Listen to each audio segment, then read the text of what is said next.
আপনার জন্য আমি বাসা থেকে পর্যন্ত বের হইতে বাধ্য হয়েছি। আপনার জন্য আমি আমার জীবনের সবচেয়ে বড় একটা ঝামেলায় পড়ছি। আমি তো বিশ্বাস করে আপনাকে সবকিছু বলছিলাম, তাই না? আপনি বিশ্বাসটা ভেঙে দিলেন আমার। শারমিন,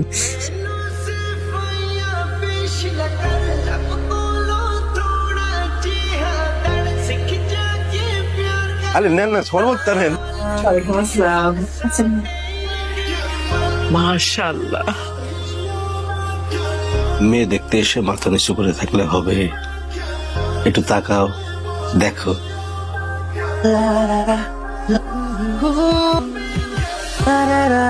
ওদের একটু কথাবার্তা হোক, সেই ব্যবস্থাটা করে দেন, বাদ বাকি কথা আমরা বলে নিব। আপনি বলতে পারেন। আপনার বলা নাই থাকতে পারে, কিন্তু আমাকে তো বলতে হবে।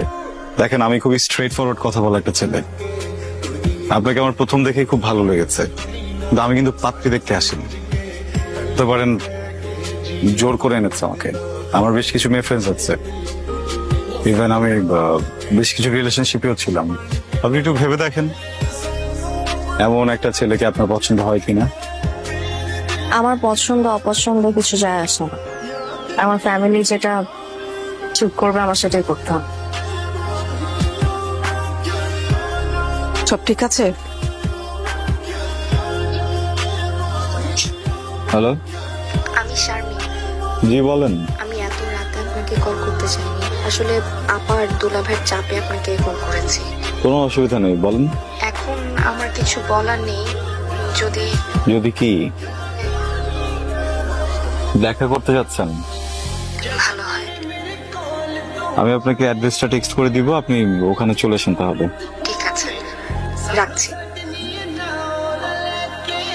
সরি, কি খাবেন? কথা বলবো না। আপনি আমাকে দেখতে গিয়েছিলেন, আপনার ফ্যামিলি হয়তো আমাকে পছন্দও করেছে, আর এখন বিয়ের কথাও আগাতে পারে, কিন্তু দেখবেন বিয়েটা হবে না। কেন?